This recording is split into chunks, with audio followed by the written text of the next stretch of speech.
Hello，大家好啊！今日咧同大家講下一隻我好中意嘅手錶，就係勞力士 Explorer One 369，佢哋俗稱係木村拓哉。左手邊呢一隻咧就係114-270，右手邊呢一隻咧就係14270。右手邊呢一隻咧，你見到佢個面嗰度咧係寫住咧 T45嘅 T25嚟嘅。咁呢邊咧係一個 Swiss Made 嘅面嚟嘅。而最容易睇得出14270同114-270嘅分別係乜嘢咧？個標誌呢個位係實心標誌嚟嘅，係突出嚟嘅呢個位。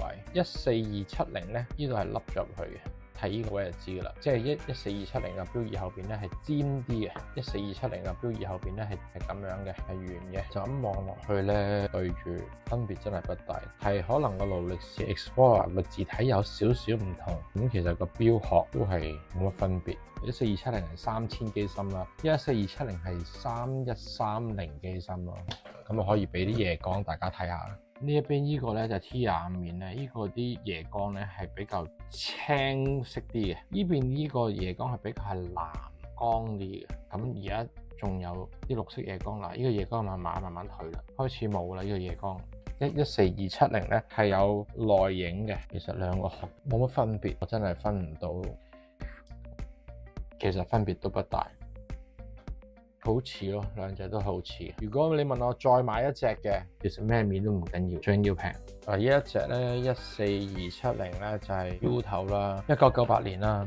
當年就係木村拓哉1997年呢個戀愛世紀咧，就帶住呢隻錶瘋魔咗好多香港人。啱啱讀完書出嚟做嘢啦，嗰陣時邊有錢買勞力士啊？嗰陣時係買咩咧？替代品就係呢隻啦，精工。呢個係369，呢一隻係6912。咁有個日曆啦，雖然冇咗個3，學阿 Dicky 哥話齋，將個日曆加到做3，咁咪變咗369咯。係啊，都有勞力士味道嘅呢個。呢個係14270 35.9 14270 35.9，呢兩個殼咧其實都係一樣嘅，反而呢一隻精工五仔咧就再大啲啦，37.8再大隻啲咯。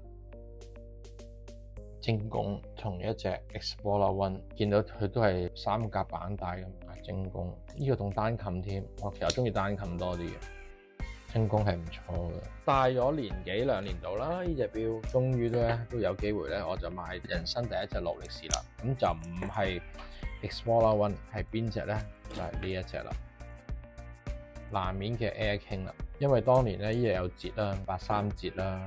周大福好似我阿媽就喺度做金會啦，公金會嗰啲啦，呢隻有折14270咧就冇折，17000幾，呢隻折咗就13000幾，最後就買咗有折嗰隻啦，買咗呢隻人生第一隻勞力士。呢一隻咧就係 T 面嚟嘅，呢一隻錶我都入過廠2次啦，一次抹油啦，一次就因為唔小心跌咗落地，成塊水晶玻璃爛咗。仲有一隻俾大家睇下，黑白雙煞，都係精工五仔。都係同一款，不過係白面嘅，襯衫一流啊！近年啦，我都會有陣時都會儲一啲369嘅錶，呢一隻都係其中一隻。呢隻咧就叫做 Smith， 當年咧 Smith 有贊助錶俾登山隊嘅，傳說啦就話去登上額菲爾士峰第一隻，其實就唔係勞力士，係 Smith， 所以呢一隻錶好有話題性嘅呢隻錶，35.9，咁望落去好似細隻啲咁。咁另外咧又一隻啦，一隻自己真係好中意嘅，呢隻係6610嘅老豆版原裝7206釘帶，啲字都變晒黃噶啦。呢隻6610咧就1958年嘅，黃晒噶啦已經。後期嘅上行面嚟嘅，古董上行面，即係勞力士換翻嚟嘅，我覺得冇乜所謂，都係古董面。Ivan Sir 就話係 Mark 0，咁阿 Sir 睇嗰隻面，佢話都幾靚，我都唔識啊，因為我都唔係專家嚟嘅。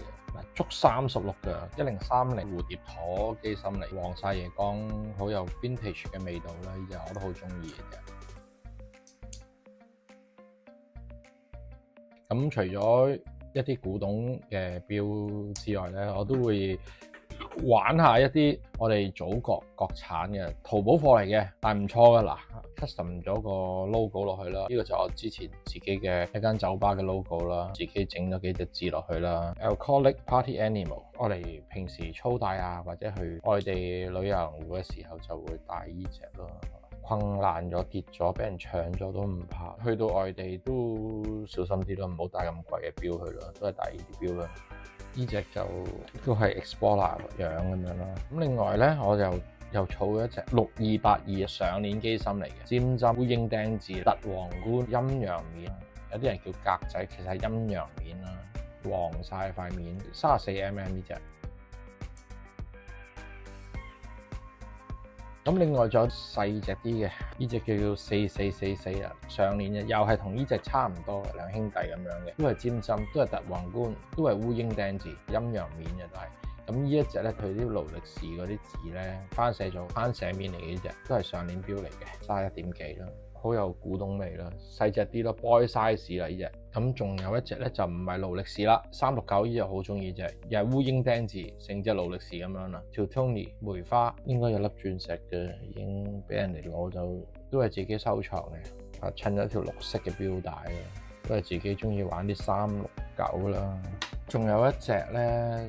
呢一隻咧1003，呢隻係一隻金錶嚟嘅，9K 金嘅錶嚟嘅，仲罕有個14K 同 18K 嘅，33.9係 34mm 嘅啫，底個圈裏邊有13畫喺度，所以佢哋簡稱呢個叫做13畫啦。換咗隻呢啲咁嘅 vintage 嘅皮帶啦，比較 vintage 味道啲啦，好有復古味道嘅，9K 金罕有啲啦。自己中意就係儲一啲咁嘅錶啦，咁有勞力士又有啦，唔係勞力士又有啦。自己中意369，因為覺得369咧面盤啊好平衡啊 ，T 面同 SM 面其實真係冇乜所謂。學的奇話齋平咪買咯。你問我分別真係唔係好大，你真係要好細心，你攞放大鏡、落鏡去睇，你就會睇得出好大嘅分別咯。就咁遠睇嘅，好難去分別到一個好大嘅唔同，肉眼好難睇得出咯。對手錶咧，其實我覺得手錶好似女人咁樣。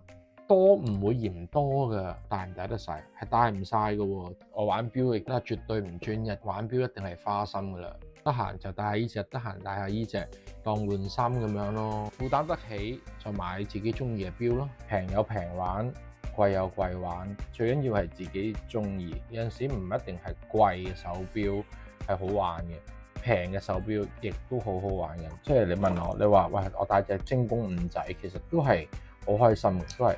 因為有個味道喺度，同埋我自己有自己一個回憶喺度，冇乜所謂啊，自己中意就得噶啦，最緊要有味道啦。其實每一隻錶背後都可能有一個古仔，係你自己嘅古仔啦，亦都可能係隻手錶嘅古仔啦。但係一啲有故事性嘅手錶，呢樣嘢就係玩錶嘅樂趣啦。